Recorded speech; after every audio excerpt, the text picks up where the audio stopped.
Right. Thank you so much, Peter. I think it's been kind of validating some of the responses that were given before that presentation when you asked that. And I think in the room, you're able to tell whether or not some of the responses or the misconceptions have been addressed. But I think from um, my background as someone who has served in the financial sector, in 2013, fresh from university, I think my very first experience or job was working with a microfinance institution, and that was Vision Fund in Lira. And looking back at the customer base, looking at the number of customers, plus their behaviors in terms of repayment, their behaviors in terms of loan or ticket sizes, I think some of these were misconceptions that people also had.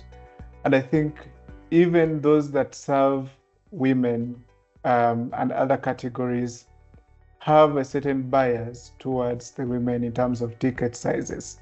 Say, women will only have to get a certain amount of money in terms of loans. They have to get permission from their husbands, for example, maybe.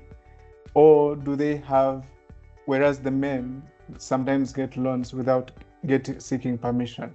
So it's interesting and very eye-opening to see that very many years down the road, the trend seems to be changing because I think most of the financial institutions are looking at these women that were unbanked before as an opportunity in terms of increasing their loan portfolio, building their customer base, but also looking at the records in terms of repayment. Women have generally been good at paying back compared to the male counterparts. And so some of these have made people to form opinions, formulate perceptions, and this is no different from those that are serving refugees in the refugee hosting districts. And so maybe that was my experience then, but then there are those that are currently in the game, in the business, and they will talk us through their experiences. They will help us understand more what, as an institution, they've been doing, what they've learned so far. And so I'll usher us into a panel discussion that will have two of our colleagues.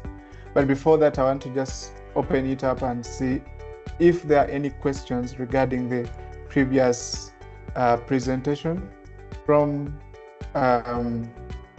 Peter. Feel free to use the chat box to ask any of those questions and we will be able to respond to them. But also, I will just give him a few seconds to see if there's any hand up that has a burning question regarding those the misconceptions and the findings that Peter just presented.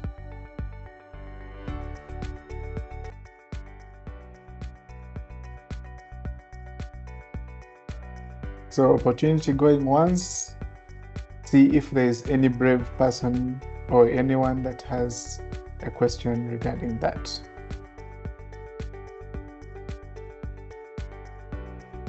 Okay, it seems there's no one. All right, there's Joseph. Joseph, please go ahead. Oh, can you hear me? Yes, I can hear you. Okay, good afternoon, everyone. And I don't know if that's good morning, actually.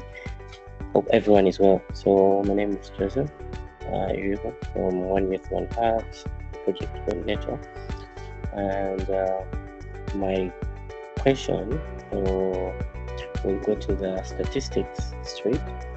I would like to get clarity. Is this are the statistics based on refugee camps, or are they based in Kampala or urban refugees? Because I feel like the approach might not be the same when it comes to the perceptions of the refugees living in Kampala or in urban centers compared to the refugees who reside in refugee camps.